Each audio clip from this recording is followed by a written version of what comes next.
So, we have these action potentials, there's a certain frequency to them, it's information, it's being interpreted. How do they get from point A to point B? That's something else that's very, very important to talk about. That's conduction. Lecturer Seaman already talked to you guys about action potential conduction when she talked about continuous and saltatory conduction. So she gave you the punchline. Now I'm going to give you the information as to exactly how it happens. But a few generalities about conduction before we move on. When it comes to how fast it occurs, it's going to be a lot faster the larger the axons are. There's a greater surface area, there are more voltage-gated channels. So that's one thing I want you to be aware of. We'll talk a little bit more about how fast these things are shortly.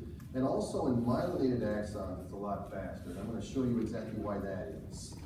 Something else that's important to understand is this, is that action potentials do not move. Action potentials don't walk across the membrane. Your voltage-gated channels are not moving through membranes. They're just sitting there. There's just lots of them spread across the membrane. So when somebody says, and you hear it all the time, that the action potential moved across the membrane, that's 100% incorrect. That's not how it works. Okay, this is how it works. So let's say that this is a membrane of some excitable cell that has the ability to generate an action potential.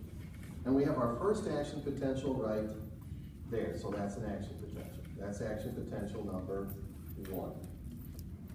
What's not going to happen is action potential number 1 is then going to move here, and then here, and then here, and then here, and then here, and then here, and then here. That's not how it works. What's going to happen instead is that that action potential is going to cause action potential number 2. And then action potential number 2 causes action potential number 3, which then causes action potential 4, and so forth, and so forth, and so forth. That's what conduction is. Those are all individual action potentials. It's not the same one. And the analogy that I use in your notes are dominoes toppling. So if you have a whole bunch of dominoes across this desk, and I hit the first one, and finally the last one falls, is the last domino the first domino? Of course it's not. Those are all individual dominoes that fell. These are all individual action potentials that were formed, that were produced. Why? Because we have all kinds of what? Voltage-gated channels here, and here, and here, and here, and here, and here, and here, and so forth. And so we're going to pop these open. We're going to pop these open, which then pops these open, which then pops those open, and so forth and so forth. How does that happen? How do we keep on popping these things open in adjacent membranes? That's what I'm going to show you, and it's very, very simple and straightforward. Okay? So we're going to first talk about continuous conduction. So when it comes to continuous conduction, how does that happen? Well, where does it happen first? You will find continuous conduction in multiple places in the body. Unmyelinated axons is continuous conduction. And any other cell in your body that has the ability to generate an action potential, this is going in now. Okay. Is it out? It's out. Is it out? All right, so let's talk about it. I'm going to stimulate you more. Okay, so when it comes to where these occur, any other cell in your body that has the ability to generate an action potential, just give me one cell, other than a neuron, a muscle cell, right? Did you start talking about muscles yet? I don't think you have. When you do, those skeletal muscles, the ones that are connected to your bones, they can generate action potentials. The muscle in your heart can generate action potentials. The muscles that are wrapped around organs of your body that are hollow, they can generate action potentials. But now, one of those cells has myelin on it. Any cell in your body, or any structure in your body, like an axon, that does not have myelin, it's continuous conduction. The only place we see the other type of conduction with the saltatory is a myelinated axon, end of story. So one place you'll see saltatory conduction. Everywhere else where action potentials are produced is where you'll see continuous conduction. All right? And we'll talk about it again shortly. So we're going to first talk about continuous conduction. I'll get to the speed too in just a second. Let's talk about how it happens. So let's just talk about an axon. We're going to compare two different kinds of axons, binding versus unbinding. So we're going to draw two.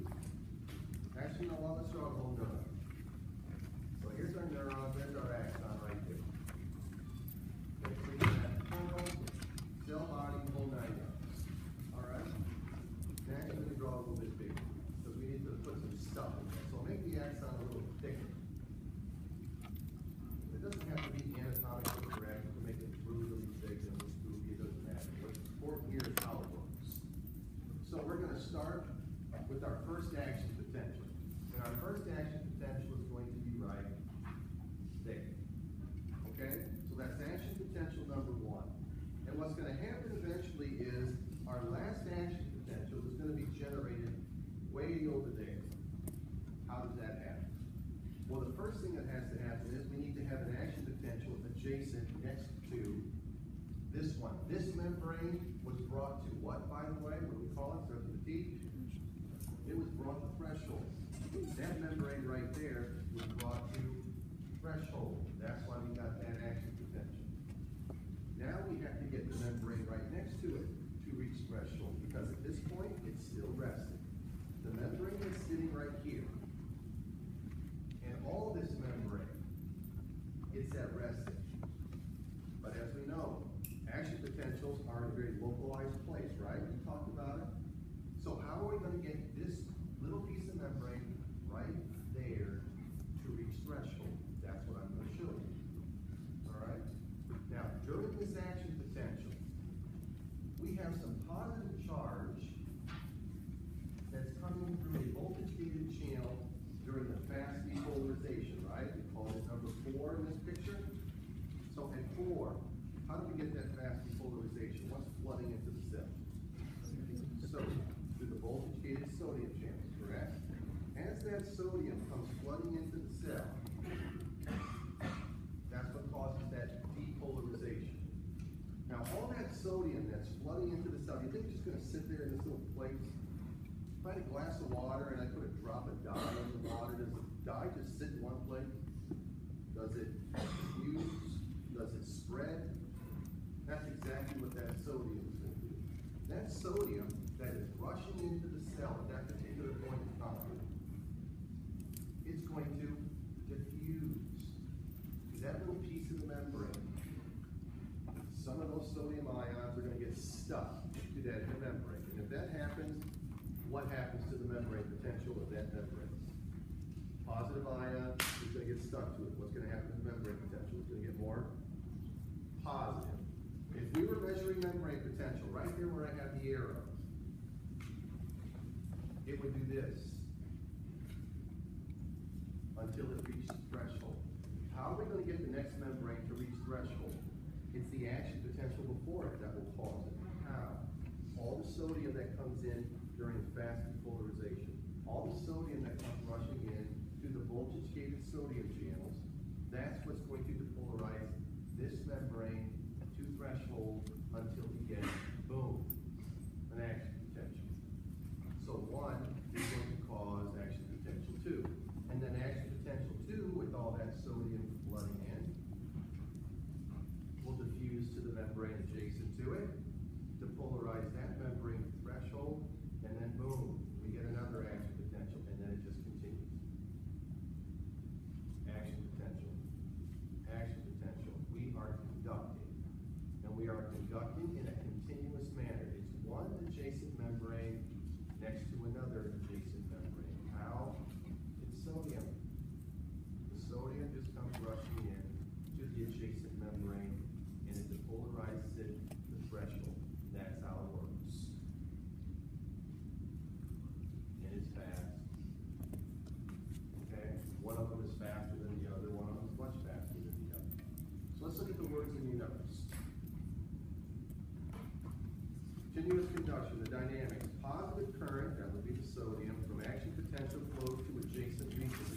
This is saying that the sodium that comes in during the action potential causes depolarization of the membrane adjacent to the action potential. When threshold is met, another action potential is produced, elicited. These 3 lines right here is that arrow coming in with sodium. This little dotted arrow going to this area, and then reach your threshold. That's how it happens. Positive charge comes flowing in, we depolarize. We depolarize the threshold, we're gonna get an action potential. That's just how it works. We already knew all this stuff. So, half of what I just told you, you already know. I shared maybe 50% of this new information with you to help you understand how we conduct along the membrane. And again, that could be an axon, that could be a muscle cell, because it's continuous conduction. All right? Are we good? Now let's do saltatory conduction. Saltatory conduction, we're going to have to, the only thing we can draw here is an axon. Okay, I could have drawn a muscle cell for continuous conduction, but for this, I can only draw a myelinated axon because that's the only thing where you're going to see saltatory conduction. So we're going to draw a neuron, make the axon again nice and thick, so we have to do the same thing we did before. Presynaptic terminals here on the end. But here we're going to put myelin. So we have our myelin here. We'll shade it in. Kinda. You don't have to, but what the hell. The only place you're going to get action potentials here are in between the myelin, which is what, again, hold that anatomical structure control. The nose and around the ear. That's where your action potentials are going to be. There are no action potentials underneath where the myelin is. The axon where myelin is don't have the voltage-gated channels, or they don't have very many of them. Not enough of them to generate an action potential. So what's the, and the dynamics are exactly the same. This action potential here occurs. The sodium comes rushing in. It will diffuse to that area right there, and then boom, you're going to reach threshold and generate an action potential. It happens again. Sodium comes in during fast depolarization. We're going to flow here to an adjacent membrane. Boom, you get an action potential. It just keeps on going until we get to the very end of the presynaptic terminus. So it's no different than continuous conduction as to how we get one membrane to polarize the threshold. No different whatsoever. The only difference here is that it's happening at the nose as opposed to here where it's continuous along the entire length of that membrane. Otherwise, it's exactly the same, which is why the words are exactly the same. If you look at the words here, they're exactly the same. Okay, positive current from action potential flows toward the adjacent node. Okay, that's pretty much what was said before. When threshold is met, another action potential is listed. That's it. So it's the same thing over and over again. All right? Now, one of them is faster than the other. Looking at how this is put together, looking how we drew it, and we drew it well, and drew it correctly, which one do you think is faster? When I say fast, by the way, when I say speed, I'm talking about how long it takes for this first action potential to be generated by the time we get this last action potential to be generated. That's what I mean by speed. So of these two, which one do you think is going to be faster? Clearly, you can see which one's going to be faster. Saltatory or continuous? Saltatory. Why? We're moving along the same length of membrane, but how many action potentials, the way we've drawn it, do we need to generate here? 1, 2, 3, 4, 5. How many here? 1, 2, 3, 4, 5, 6, 7, 8, 9, 10. You don't have to generate as many action potentials over the same length of membrane. Action potentials take time. It takes longer to generate 10 than it does to generate 5. If I want to get to that door quicker, what's going to be quicker? To take less steps but bigger ones? Or should I put my one foot in front of the other? It's going to take me forever to get to that door if I put one foot in front of the other. That's continuous conduction. I have to cover every bit of the floor. But if I take big steps, it's going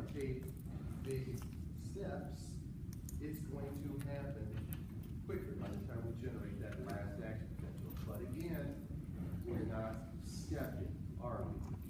The action potentials do not move. This is a distinct action potential, as is that, as is that, as is that. Okay? So if we look at the speed of these things, even continuous conduction is mind-bogglingly fast. Let's look at the speed. 2 meters in a second. So let's say we had an axon that's 2 meters long. Okay, that's